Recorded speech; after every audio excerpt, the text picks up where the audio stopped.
series entitled The Breaking Doubts. Everybody say Breaking Doubts. Today, pag-usapan po natin ang topic na ito. Ang tanong na naman sa chapter 5 ni Brother Bogart ay, what is the name of God? Basahin po natin yung title sa umaga nito. 1, 2, 3, go! Noong unang Sunday na pag-usapan natin mga kapatid ay, is there really a God? Pangalawang Sunday, sino makapagsabi? Ha? Pangalawang Sunday, ano lesson? Is the Bible reliable? Is the Bible reliable? Pangatlo? Is there really only one God? At last Sunday na pag-aralan natin yung what are the natures of God? So alam natin may Diyos, alam natin na ang Biblia ay reliable, alam na natin na meron lang iisang Diyos, at alam na rin natin kung ano yung mga katangian ng Diyos. Ngayon, pag-uusapan natin kung sino ba ang Diyos. Ano ba ang pangalan ng Diyos? Palakpakan muna natin ang Panginoon bago tayo magsimula. Praise God. Sa una nating slide, makikita natin, ang sabi ng ating notes, even though man cannot fully comprehend God, He has employed several methods to reveal Himself to mankind. One of these methods is the use of different names or titles to identify Himself. Bagamat hindi natin mauunawaan at maiintindihan ang kabuuan ng pagka-Diyos ng Diyos, siya naman ay nagbigay ng mga paraan upang ma-reveal, maipahayag sa atin ang kanyang sarili.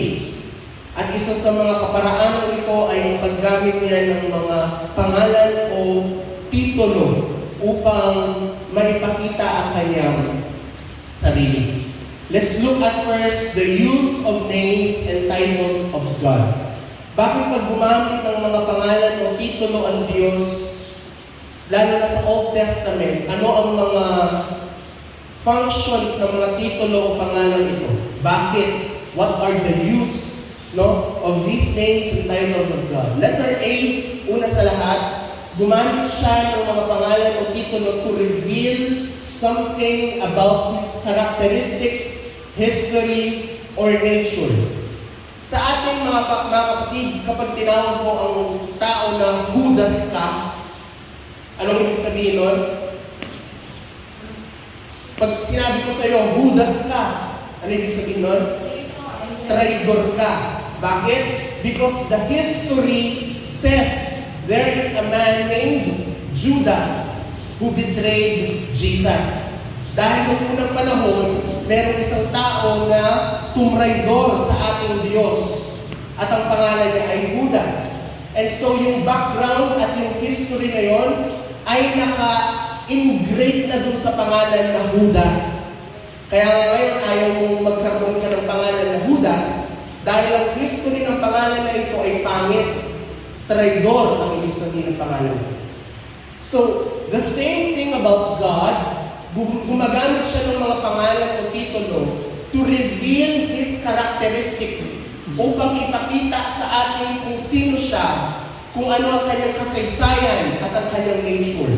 Ang sabi ng isang dictionary, Davis Dictionary, to know the name of God is to witness the manifestation of those attributes.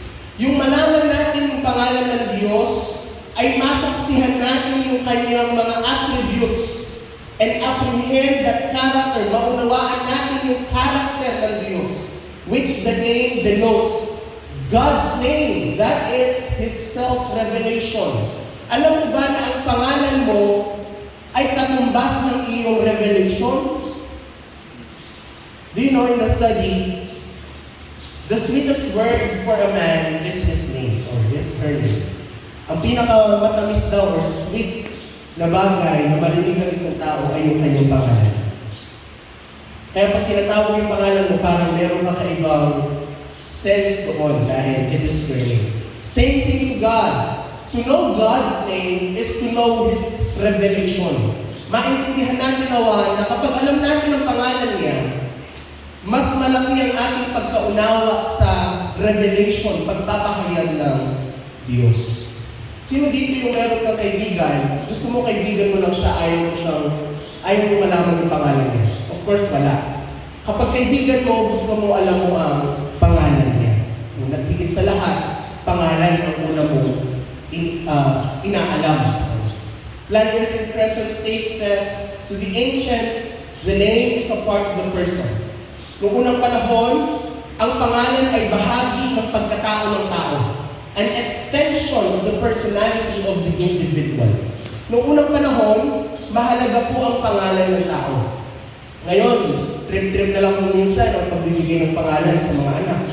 Meron akong kasama sa word noon sa Sutherland.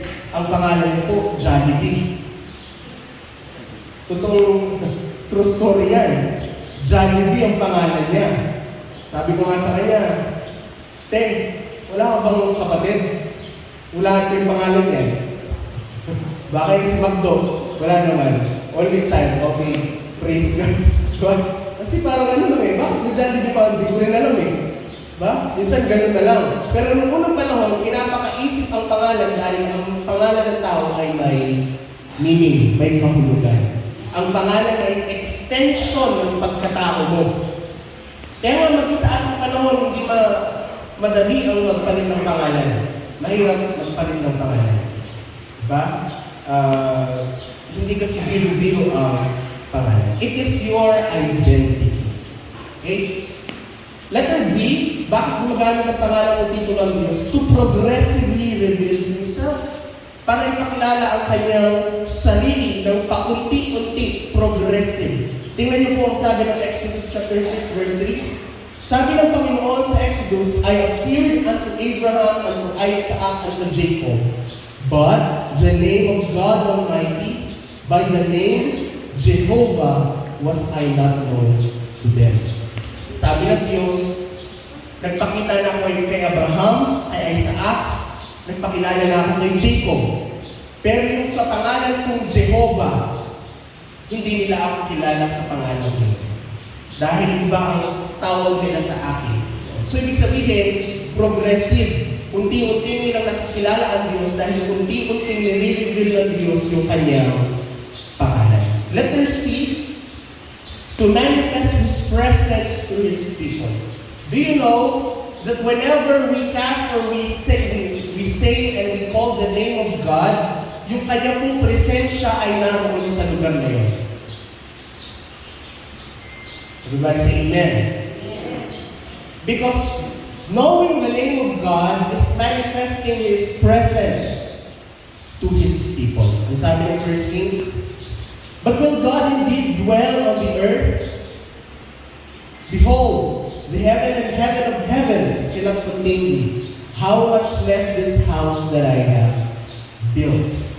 Tapos ang sabi niya, that thine eyes may be open toward this house night and day, even toward the place on which thou hast said, my name shall be there, that thou mayest hearken unto the prayer which thy servant shall make toward this place. Wherever the name of God is, His presence is there.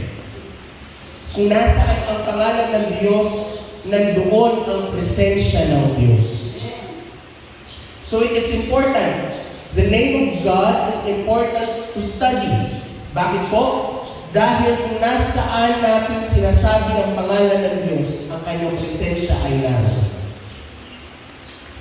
1 Kings chapter 8 verse 34, Hear thou in heaven thy dwelling place, that all the people of the earth may know thy name. Upang lahat ng tao ay malaman ang iyong pangalan. To fear thee, as do thy people Israel, and that they may know that this house which I have builded is called by thy name. Lahat ng masaya na tinawag sa pangalan ng ating Panginoon, pumalakpak para sa ating Diyos. Do you know that you are called by the name of God? Amen. Next, bakit siya gumagamit ng pangalan at titulo? To represent the revelation of His power. Upang ma-represent, no? Upang maipakita ang kapangyarihan ng ating Diyos. Exodus 9:16, and in very deep for this cause I have raised you up for to show you my power, and that my name may be declared throughout all the earth. Kita niyo po yun? Gumawa ng milagro ang Diyos para maipakita ang kanyang pangalan at upang maideklara ang kanyang pangalan. Kaya sa bawat milagro, sa bawat pagpapala, sa bawat breakthrough na dumadating sa atin, hindi pangalan natin dapat ang tinataas at binibigyan ng gloria at kaluwalhatian. Ang luwalhati at papuri palagi ay para sa pangalan ng ating Panginoon. Why? Because the name of God, bakit ka pinagpala ng Diyos? The main reason is this. Una, of course, mahal ka ng Diyos. But beside that, mga kapatid, ay upang ipakilala ang kapangyarihan niya na nasa pangalan niya. Amen. Na kapag nakita ng mga tao ang pagpapala na nasa iyo, masabi nila, purihin ang pangalan ng Panginoon. For the power of God is manifested so that the name of God may be declared throughout all the earth. Praise God. Last use of names is to declare authority. Kung nasaan natin binabanggit ang pangalan ng Diyos, nandoon po ang otoridad na nanggagaling mula sa Diyos. Exodus 23:21, beware of him and obey his voice. Provoke him not, for he will not pardon your transgressions, for my name is in him. Kita niyo po yan? For my name is in him. Wow. Everybody say, wow. Alam mo, kapag daladala mo ang pangalan ng Diyos, meron kang authority na nanggagaling sa ating Panginoon. Amen.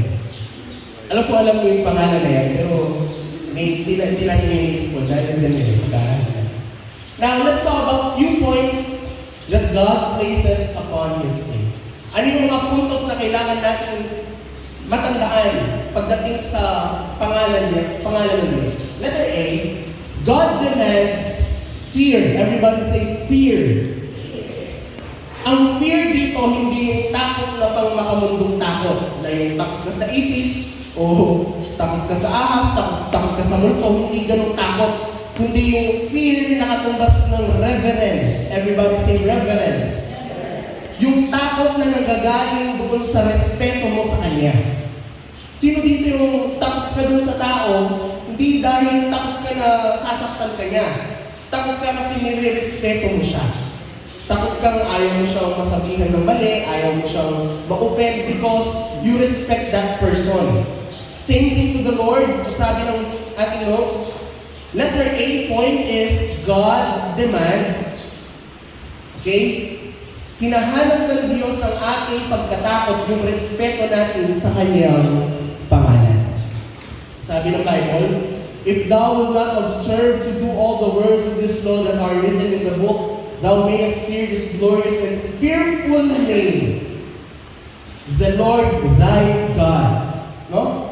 That thou mayest fear this glorious and fearful name, the Lord thy God, and the Lord will make thy plagues wonderful, and the plagues of thy seed, even great plagues of long continuance, or sickness, and of long continuance. Pangako yan sa Deuteronomy 28 na kapag nirespeto natin, may takot tayo sa pangalan ng Diyos, merong kalakip itong pagpapala sa atin. Lahat ng takot sa pangalan ng Diyos, magsabi namin, dapat meron tayong takot na may kasamang paggalang at pagrespeto sa pangalan ng ating Panginoon. Alam niyo, sa Old Testament, ang tagal po nilang hinintay na ma-reveal ang pangalan ng Diyos. Kaya nakakalungkot po sa ating panahon, kung mag-i-scroll ako minsan sa Facebook, makikita ko yung mga celebrity, mga stars, mga sikat na tao sa Facebook, sa social media na parang niloloko na lang yung pangalan ng ating Panginoon. Hindi nila naiintindihan na yung mga sinaunang tao sa Old Testament, katagal nilang hinintay na sabihin sa kanila yung pangalan ng Diyos. Marami ang namatay na lang at hindi nila narinig at nasaksihan yung pag-reveal ng pangalan ng Diyos. Pero sa atin, nariyan yung pangalan ng Diyos na mayroong otoridad at kapangyarihan sa atin. Pero marami ang niloloko na lang ang pangalan ito. So it is a grave generation na ating pong kinatatayuan sa ating mga araw. So we need to respect and to fear the name of God. Letter B, God commands us not to take His name in vain. Ito, familiar tayo. Huwag nating gagamitin daw ang pangalan ng Diyos sa walang kabuluhang bagay. Kasama yan sa Ten Commandments, Exodus 20, Thou shalt not take the name of the Lord thy God in vain, for the Lord will not hold him guiltless that taketh His name in vain. Yung mga nag-OMG pa rin dyan, tigilan niyo na po yan. Okay? Di ba minsan sa mga movies, ginagamit nila yung pangalan ng ating Panginoon, parang ano na lang? Those are taking the name of the Lord in vain. Alam mo po ba na kapag hindi ka naniniwala sa kapangyarihan ng Panginoon, you are also taking the name of the Lord in vain? Hello?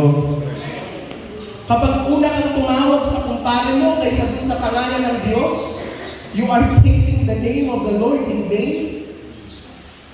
Kapag meron kang lagnat, meron kang sakit, na una kang nagpatawas, bago ka tumawag sa pangalan ng Diyos, you are taking the name of the Lord in vain. Bakit? Dahil alam mo, meron kapangyarihan sa pangalan na yun, pero hindi mo siya tinatawag. Hello? O baka ginagamit mo yung pangalan ng Diyos sa mga walang kakwenta-kwentang bagay o walang kabuluhan na bagay. Then, ang sabi ng Exodus 20, guiltless will not hold him guiltless that taketh His name in vain. Paparusahan ka ng Diyos. Alright? Why? Because God commands us not to take His name. Letter C. God wants us not to forget His name. Ang nakakaalala pa rin sa pangalan ng Diyos, pumalakpak muna sa ating Panginoon. If we have forgotten the name of our God, shall not God search this out? Kita niyo? Kapag nakalimutan natin ang pangalan ng Diyos, hindi ba niya tayo hahanapin upang parusahan? Amen? Hindi daw natin pwedeng makalimutan ang pangalan ng Diyos. Letter D, God promises a blessing for those who know His name. Merong pangako ang Diyos na pagpapala doon sa mga nakakaalam at nakakakilala sa pangalan ng ating Panginoon. Psalm 91, because He has set His love upon me, therefore will I deliver Him. I will set Him on high, because He has known my name. Wow! Dahil kilala niya ang pangalan ng Diyos. Sabi ng Psalm 91, itataas siya ng Diyos. Because He had known my name. He shall call upon me and I will answer him. I will be with him in trouble. I will deliver him and honor him with long life. Lahat ng gustong mahaba ang buhay, magsabing amen. With long life, I will satisfy him and show him my salvation. Pangako pala ng Diyos sa mga nakakaalam sa pangalan niya, that God will satisfy him with long life. At meron pagpapala na nakaatang doon sa mga taong nakakakilala sa pangalan ng Diyos. Palakpak muna para sa ating Panginoon. Now, sinabi ko kanina, this is the amazing thing about the name of God. Alam niyo po, kailangan niyo ma-amaze, kailangan natin ma-amaze na nabubuhay tayo sa ating henerasyon ngayon. Bakit ko nasabi yun, mga kapatid? Dahil po noong Old Testament, ang tagal-tagal po nilang, ilang beses silang nagtatanong sa Panginoon. Maraming mga tao, halos lahat ng mga prophets, halos lahat ng mga tinawag ng Diyos noong Old Testament, ganito lagi ang tanong nila sa Diyos, Panginoon, ano ang pangalan mo? That is the greatest, one of the greatest questions of the prophets in the Old Testament, of the Bible characters sa Old Testament, laging ang tanong nila pa sa Roman, Panginoon, ano ang pangalan mo? Bakit kaya? Bakit kaya mahalaga sa mga tao itong makilala nila at malaman ang pangalan ng Diyos na sinasamba nila? Why? Because in that time, marami pong naglilitawan ng mga Diyos-Diyosan. At lahat ng mga Diyos-Diyosan na yun may pangalan. Amen? Meron silang Diyos sa harvest. Meron silang Diyos sa fertility, sa pagbubuntis. Meron silang Diyos para sa ulan. Meron silang Diyos ng kamatayan. May iba-ibang Diyos na napakaraming Diyos. Nandiyan si Baal. Amen? Yung isa sa mga famous na Diyos-Diyosan names na naririnig natin palagi sa pagtuturo ng Old Testament. Lahat po ng mga Diyos ng ibang mga tribo, merong pangalan. Why? Kasi kapag alam mo ang pangalan ng isang kausap mo, mas close kayo. Hindi lang yung Koy, o sir, o bro, o pare, o tol. Hindi lang lagi ganun. Alam mo yung pangalan ng kausap mo. You have, because when you know somebody's name, parang one step closer yun doon sa malalim na relasyon. Pag gusto mong makilala yung isang tao, anong tatanong muna? Ako pala si John. Anong name mo? Di ba? Pangalan agad. Di ba? Ako pala si John. Anong hobby mo? Hindi naman hobby agad eh. Di ba? Oo. Pangalan muna.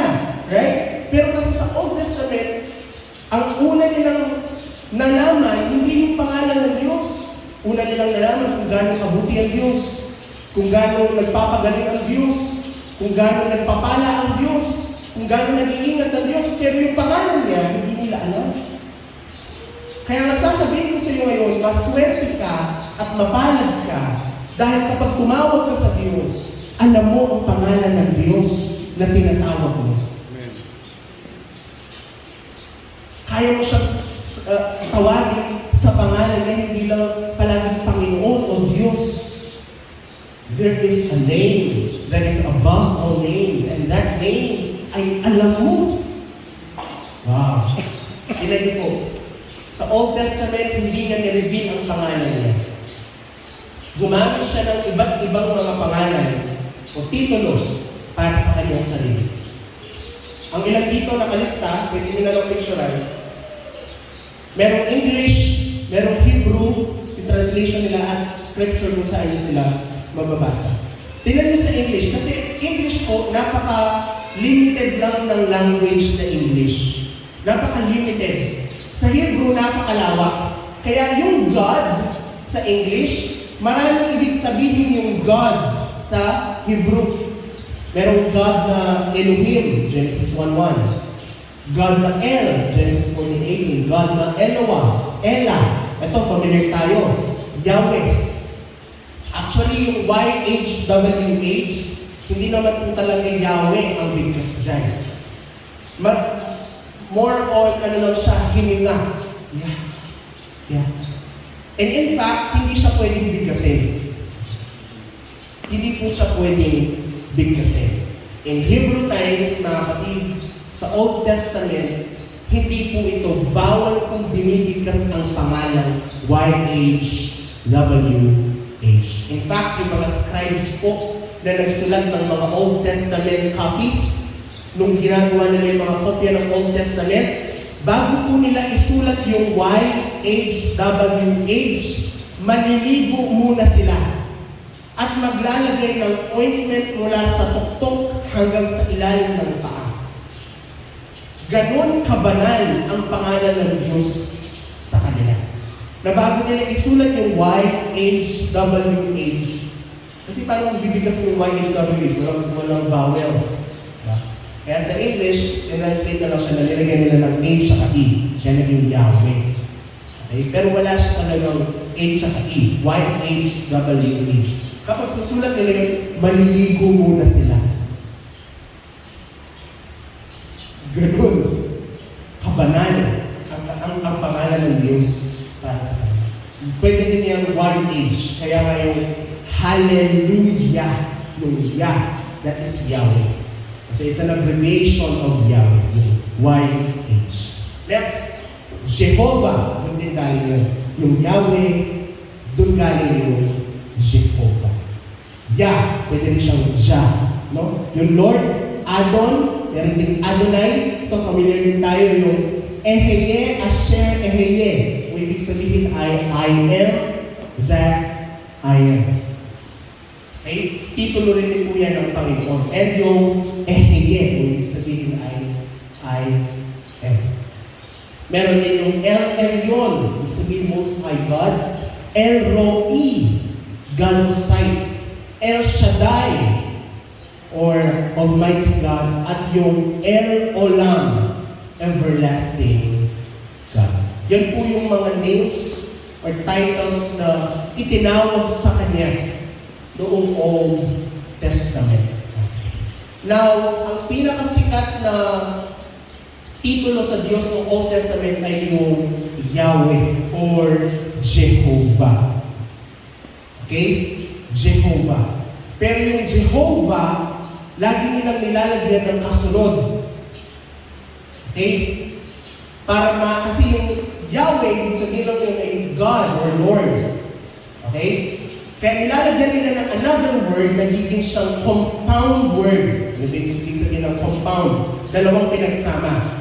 Compound. Two or more na pinagsama. So, ginawa nilang Jehovah at lalagyan nila ng kasunod. Why? Bakit nila ginagawa yun? Because of their season. Ano ibig sabihin nun?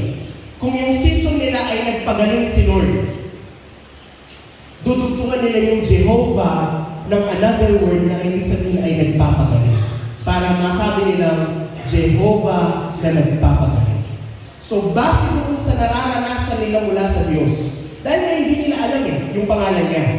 So, based doon sa experience nila sa Diyos, yun yung gagawin nilang titulo ng Diyos. For example, bakit nila siya tinawag na Jehovah Jireh? Pag-aralan natin yan.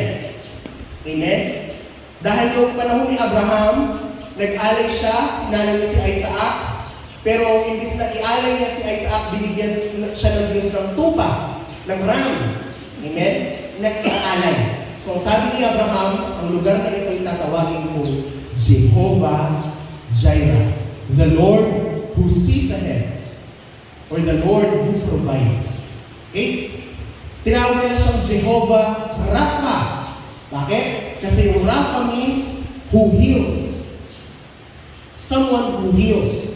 So, He is the Lord who heals. Nisi means victory.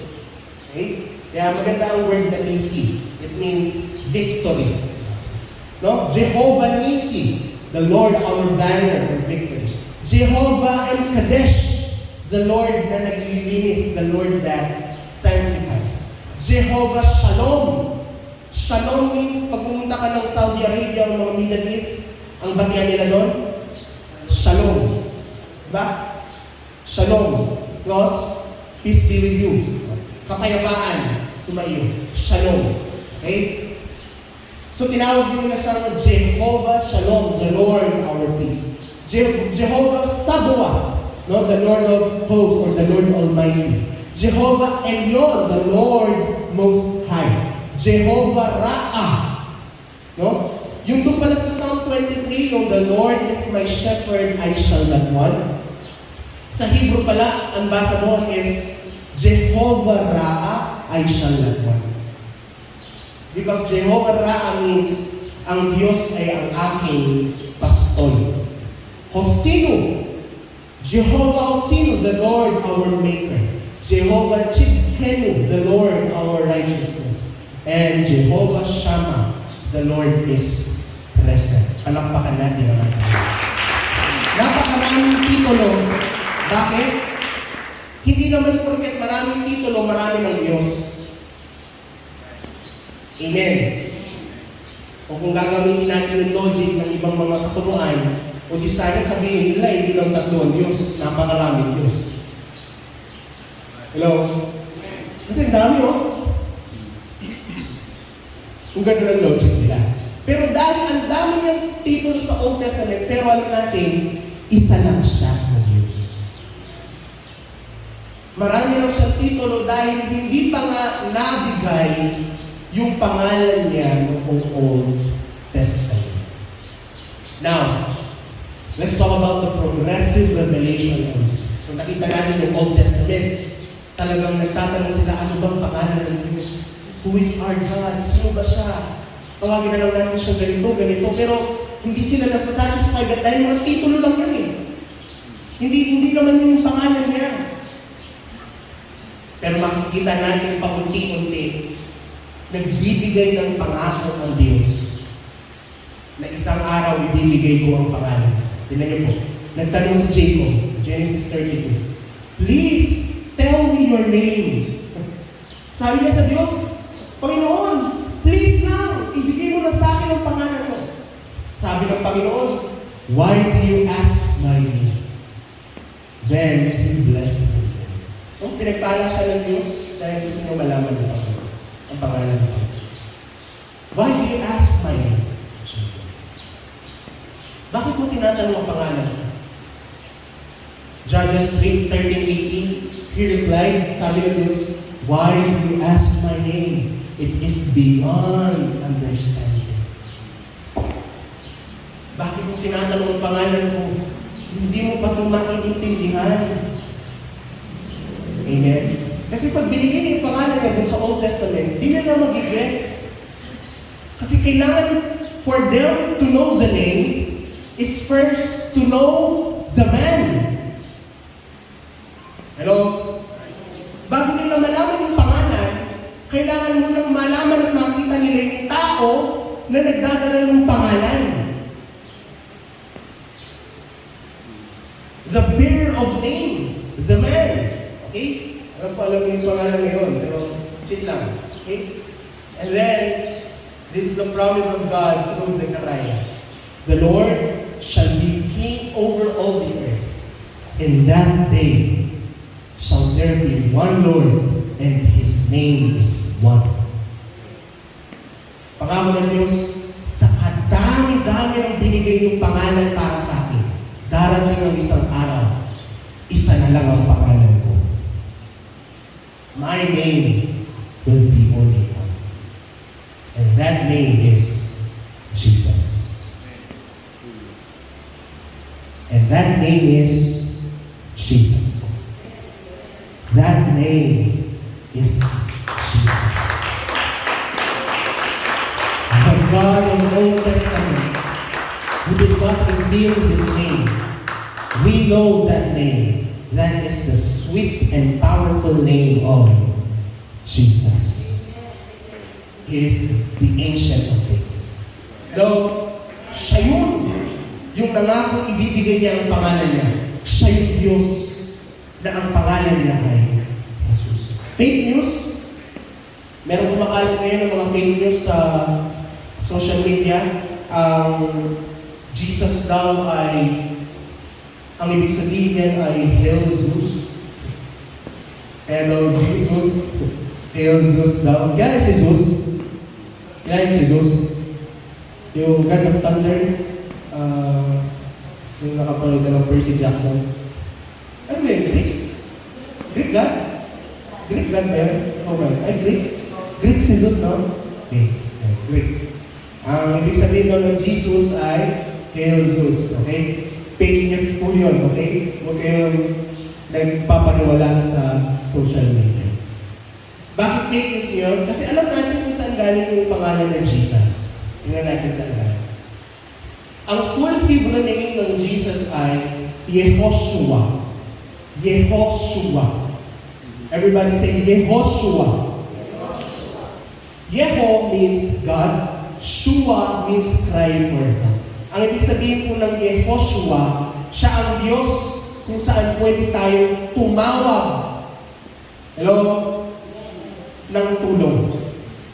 Yun yung full Hebrew name. Kasi yung short Hebrew name, inalis nila yung Ho. Okay? Alam niyo po ba na yung Joshua sa Bible, hindi naman Joshua, kundi Jehoshua. Lagi silang may Ho. Kaya nga si Abraham lang yun eh. Pero sabi ni Lord, ayaw kong Abraham, kulang ng H, so Abraham. Ba? Pero Abraham lang talaga yun. Ba? So mahilig sila sa H, no? Sa W, sa Y, mga ganun words. So, yung Yehoshua, ginawa na namin ng Yeshua, which means to rescue or to deliver. Siya ang Diyos, okay, na nagre-rescue. And from Yeshua, Hebrew yan ha, Hebrew, okay? Saan galing yung Yeshua na yan? Matthew chapter 1, verse 21. Nung kinausap ni Angel Gabriel si Mary, si Joseph, mga kapatid. Dahil nalaman ni Joseph na, okay, mabubuntis si Mary, kinalma siya ni Gabriel, sabi niya, she shall bring forth a son, and thou shalt call his name Yeshua, for he shall save his people from their sins. Dahil ang ibig sabihin ng Yeshua ay siyang Diyos na nagre-rescue, sumasagip. From Yeshua, na Hebrew, tinranslate siya into Greek. Okay? From Hebrew, tinranslate into Greek, naging siyang Jesus. Di ko alam kung ito yung right pronunciation. Binabasa ko lang sa spelling. Jesus. Pwede nyo siyang i-research na lang. Okay. Or ibig sabihin ay Jehovah of or is salvation. Si Yahweh na nagliligtas. And from Jesus, na-translate siya ng English, naging siyang Jesus. Translate sa Tagalog, Jesus. Actually, Jesus hindi Tagalog Spanish. Pero sinakot tayo ng Spanish, marami tayong words na galing sa kanila. So, from Yehoshua, naging Yeshua, naging Jesus, up to this day, naging siyang Jesus. That is the name that we serve. Jesus, which means Jehovah Savior, Jehovah our salvation. Lahat na sumasamba sa pangalan na yan ang malanta sa ating Diyos. The name of Jesus is the same name of God who promised to reveal Himself when He said, therefore my people shall know my name. Sa Isaiah, pinangako ng Diyos, malalaman niyo ang aking pangalan. Siya yung Diyos na yon na nagbigay ng pangalan Jesus. The name of Jesus is the same name of God as Zechariah is declaring. In that day shall there be one Lord, and His name is one. Okay? The New Testament church is identified by the name Jesus. Sabi ng Matthew 10:22, kayo'y kamumuhian ng maraming tao. Hello? Dahil sa aking pangalan.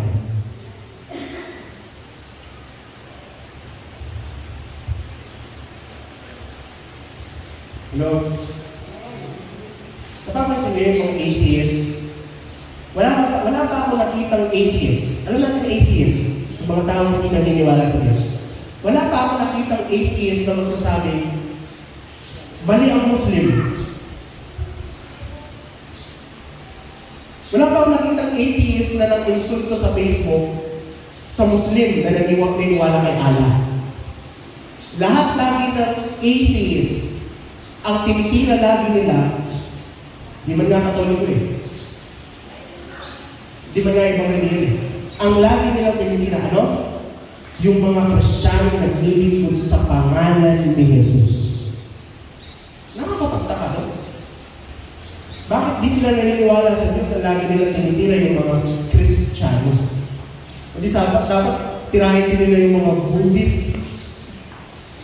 Di ba? Tirahin din nila yung mga ibang relihiyon. Pero ang lagi nilang iniinsulto ay yung mga taong naglilingkod sa pangalang Jesus. I wonder, maybe they also know that there is power and salvation in the name of Jesus. The early church was persecuted for the name of Jesus. Acts chapter 5 verse 28, the Bible says, saying, did we not straightly command you that you shall not teach in this name? And behold, you have filled Jerusalem with your doctrine, and you intend to bring this man's blood Palmas. Yung nagsasalita dito ay yung mga taong tinatawag na Sanhedrin. Everybody say Sanhedrin. Ulit nga, tulog na yung iba. Sabing Sanhedrin. Yung mga Sanhedrin, mga Jewish people yan. Okay? Sabi nila kay Pedro, sa mga ibang disciples din, sabi nila, tigilan ninyo yung pangangaral sa pangalan ni Jesus. Kasi itong si Pedro at yung kasama ng mga disipulo, umuwi sila, naligo, tapos nag-pray. Pagkatapos nilang mag-pray, bumalik sila sa templo, nangaral ulit sila in Jesus' name. Ganun sila ka-dedicated sa pangalan ni Jesus. Kaya ang nangyari, yung buong Jerusalem, nawin nila sa Panginoon. Kaya galit na galit ng mga Sanhedrin.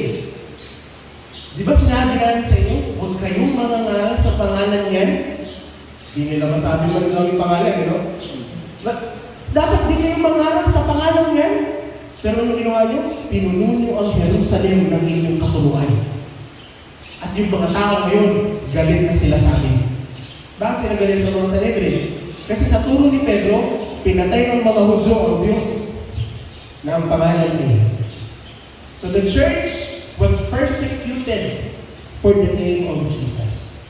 Hindi sila pinatay dahil nangaral sila na purihin natin ang Diyos, sambahin natin ang Diyos. No. Pinatay sila dahil pinangaral nila ang pangalan ng Panginoon Hesus Kristo. Because the early church is identified by the name of Jesus.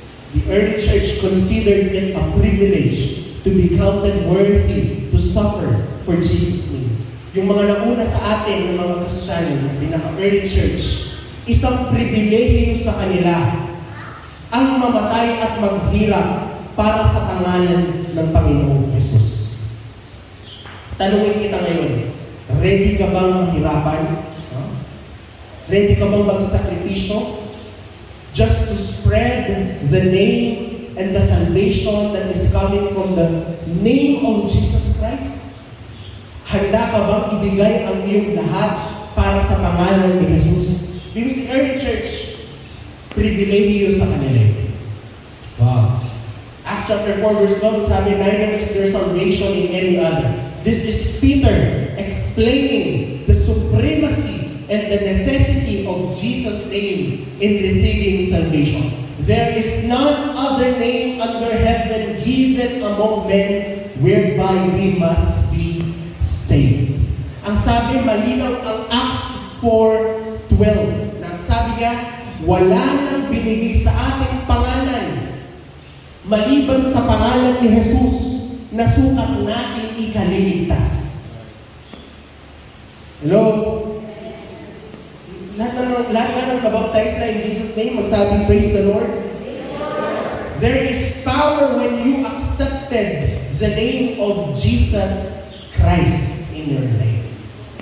Dahil malinaw ang Bible na sabi ni Pedro, walang sukat na ikaliligtas ang tao, kundi lamang sa pangalan ng ating Panginoong Jesucristo.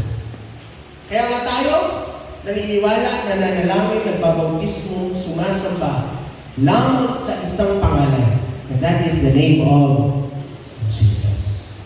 Di mo kailangan tawagin si Maria, di mo kailangan tawagin si San Pedro, si San Lucas, si San Mateo, o si, ano ba, iniisip ko lang yung mga lugar dito Muglakan, Santa Ines, ha?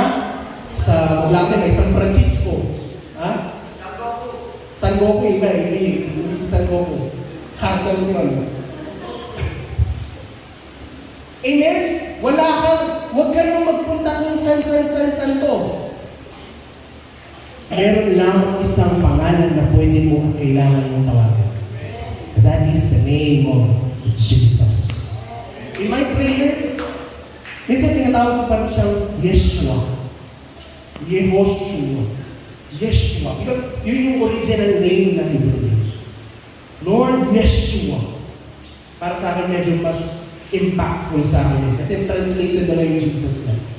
But again, we do not serve the name, we serve the person that bears the name of Jesus. So kung gusto mo siya, Yeshua, Jesus, okay? okay lang yun. Basta ang sinasamba mo ay yung tao na yun. Nag-Diyos din siya, na tao siya, na nagkatawang tao, na napakot sa krus upang ikaw at ako ay matubos sa ating mga kasalanan. Palakpakan natin ang ating Diyos. Paul declared, Philippians, wherefore God also had highly exalted him, given him a name which is above every name, that at the name of Jesus, every knee should bow, of things in heaven and things in earth and things under the earth. Wow! Lahat ng tuhod luluhod sa pangalan nino ni Jesus. Lahat ng nasa langit, lahat ng nasa lupa, maging sa ilalim ng lupa, lahat ay luluhod sa pangalan lamang ni Jesus. Wow! We are exhorted to rely upon the name of Jesus. Sabi ng Colossians 3, whatsoever you do in word or deed, lahat ng bagay ay gawin mo, do all in the name of the Lord Jesus. We cast out devils. We speak in tongues. We receive supernatural power, protection, and we pray for the sick, all in the name of Jesus.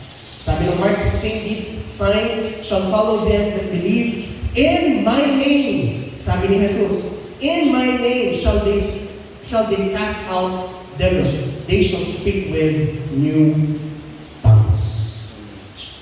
Signs and wonders are done by the name of Jesus. Especially for thine hand to heal, that signs and wonders may be done by the name of thy holy child, Jesus. We pray in the name of Jesus. Whatsoever you ask in my name, that I will do that. The Father, may be glorified to the Son. If you ask anything in my name, I will do it. We gather together in the name of Jesus. For where 2 or 3 are gathered together, sabi ng Panginoon, in my name, there am I in the midst of them. We baptize in the water in the name of Jesus. Then Peter said unto them, repent and be baptized, every one of you, in the name of Jesus Christ for the remission of sins. Sa ikapagpapatawad ng ating mga kasalanan, tanging ang pangalan lamang ni Jesucristo ang may kapangyarihan na magtubos ng iyong mga kasalanan. Not in the name of Father, Son, and Holy Ghost, because we know that the same name of the Father is Jesus. The name of the Son is Jesus, and the name of the Holy Ghost is Jesus. Ilan ang pangalan ko?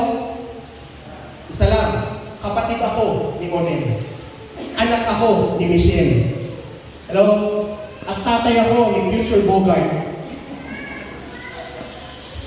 Pero ilan ang pangalan ko? Isa lang. Huwag mong sabihin na tatlo ako. Kasi father ako. Magiging father ako. Yes, I claim the Lord. Yes. Ba? You will call me, someone will call me tatay or papa. Someone will call me bro. Somebody calls me anak. Pero iisa lang ako. At ang pangalan ko ay iisa lang din. Same with God. He is the Father when He created us. He is the Son when He laid down Himself to die. And He is the Holy Ghost dahil kasama natin siya maging ngayon sa ating puso. Pero siya'y iisa lang. Hello? Kaya nga sinabi na sa Matthew 28, go ye therefore make disciples, baptize them in the name of the Father, the Son, and the Holy Ghost. Pagdating ng Acts chapter 2, ginawa ba nila ito? Ginawa nila. Sabi ng Acts 2:38, repent and be baptized. Si Pedro nagsasalita, kasama niya ang 11 other disciples, kasama niya 300 na followers. Ang sabi ni Pedro sa harapan nila, sabi nila kay Pedro, anong gagawin namin upang maligtas? Sabi ni Pedro, magsisi kayo, magpabautismo sa pangalan ni Jesucristo. Di sana si Mateo o si Lucas nagsabi, hoy Pedro, mali yan! Ang sabi ni Jesus, name of the Father, Son, Holy Ghost. Ba't sabi mo, name of Jesus lang? Di sana pinigilan nila si Pedro. Nandun sila lahat eh. No? Di sana isa doon sa 300 na followers nagsabi, hypocrisy, mali yan. Nakita namin si Jesus, sinabi niya, 500 name of the Father, Son, Holy Ghost. Pedro, mali ka. Pero they remembered na nung bago mamatay si Jesus, doon sa isang handin, sabi ng Panginoon, sino ako para sa iyo? Sumagot si Pedro, ikaw ang anak ng Diyos. At ang sabi ng Panginoon, Pedro, upon this rock, I will build my church. Ano yung bigay yun? Kay Pedro, and I will give you the keys. Bigay ko sa iyo ng susi. Diba? Nakaharihan. Kaya nga ng Acts chapter 2 na si Pedro ang nasa harapan. Hello? Kasi yung Peter means rock. Kaya sabi ni Lord, upon this rock. Kaya si Pedro, alam ng mga disciples, may authority na nagagaling kay Jesus. Kaya sinabi ni Jesus, baptize niyo sila in the name of the Father, Son, Holy Ghost. Si Pedro nung tumayo, naintindihan niya yung utos ni Jesus. Ang sabi niya, okay, the name. Isa lang, hindi names. The name. Ano ba ang pangalan ng Ama na hindi ni-reveal sa Old Testament? Ano ba ang pangalan ng anak na nakasama namin? Ano ba ang pangalan ng banal na spirito na tatanggapin namin? Kaya nung tumayo siya, magpabautismo kayo sa pangalan ni Yesu Cristo. Malinaw? Malinaw? Doon, nasa katuparan yung pangako ni Jesus na sa'yo, ba? Upon this rock, I will build my church. So everyone who is baptized in the name of Jesus is the church of God. Ikaw ang iglesia ni Kristo. Ikaw ang totoong iglesia ni Kristo. Palakpakan mo ang ating Panginoon. Is the name of Jesus a kind of magical formula? Pwede mo bang gamitin yung Jesus na parang magic? Jesus! Gagaling? No. The name of Jesus will be effective only if we have faith in His name. His name through faith. Okay? Hindi mo pwede ginagamit ang pangalan ni Jesus para lang magpagaling kung wala ka namang pananampalataya sa Kanya. Kahit anong lay hands ni Pastor sa iyo na gumaling ka, kung ikay walang pananampalataya sa pangalan ni Jesus, hindi ka gagaling. You should have faith. Lagi sinasabi ng Panginoong Jesus sa Kanyang panahon, by faith you are healed. Your faith maketh you whole. Pinagaling ka ng iyong pananampalataya. Through the name of Jesus, conclusion na to, therefore, God reveals Himself fully. To the extent that we see, we honor, we know, we believe, we receive Jesus. To that extent, we see, we know, we honor, we believe, and receive God the Father. If we deny Jesus, we deny the Father. Whoever denied the Son, the same had not the Father, but he that acknowledged the Son had the Father also.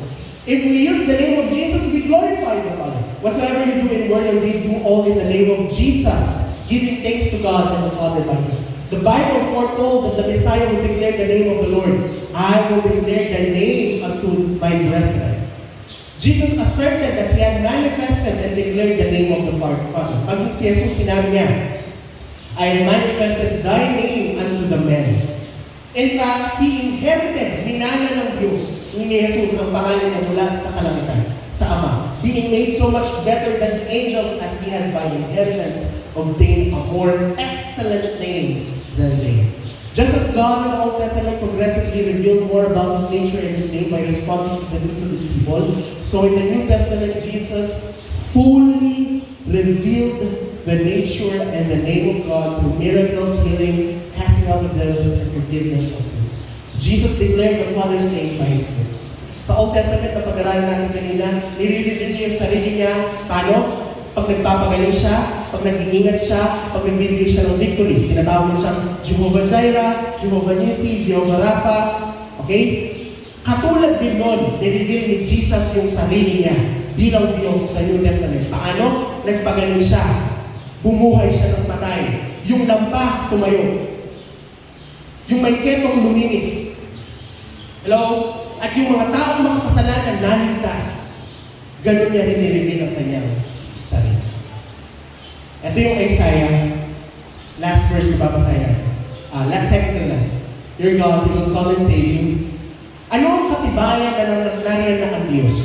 Isaiah 35 verse 4 to 6. The eyes of the blind shall be opened, the ears of the deaf shall be unstopped, shall the lame man leap as an hart, and the tongue of the dove sleep, for in the wilderness shall waters break out and streams in the desert. Ang mga bulag, makakakita. Ang mga piping, makakapagsalita. Ang mga bingi, makakarinig. Ang mga lampa, makakatalon. Ang mga may ketong, lilinis. Yan ang katibayan na nariyan na ang Diyos. Now, sa panahon ng Luke chapter 7 verse 20, John the Baptist, nakakulong na po siya dito. Okay? John the Baptist is the forerunner of Christ. Siya yung naghanda ng daan para kay Kristo, si John the Baptist. Familiar kay John the Baptist? Pinsan ni Jesus? Pinsan po siya ni Jesus. Now, nasa kulungan na si John the Baptist, sabi niya sa mga disipulo niya, pumunta nga kayo kay Jesus.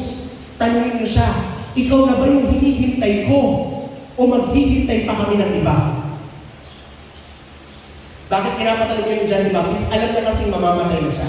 At bago man lang siya mamatay, malaman niya na natupad niya yung kanyang ministry na maihanda ang tao para kay Kristo. Now, ganito ang pagsagot ng Panginoon. Art thou he should not come, or look we for another? Then Jesus answering said unto them, Go your way and tell John what things ye have seen and heard. Hindi nila siya sinagot na, oo o hindi. Ang sagot lang ni Jesus, sabihin niyo kay Juan Bautista kung ano ang nakita niyo narinig. So, bumalik sila kay John the Baptist. Ganitong sabi nila, no? How that the blind, go your way and tell John what things he has seen and heard. How that the blind see, the lame walk, the lepers are cleansed, the deaf hear, the dead are raised, to the poor the gospel is preached. Hindi siya sumagot ng oo o hindi. Ang sabi niya lang sa mga disipulo ni Juan Bautista, bumalik kayo sa master niyo at ikwento niyo kung paano yung bulag nakakita, yung binig nakarinig, yung pipi nakapagsalita, yung kitongin luminis, yung lampa nakatalon, yung patay na buhay, at yung salvation ay naipangaral maging sa mga hindi Hudyo. At kung narinig ni John the Baptist, siya na nga yung aming hinihintay.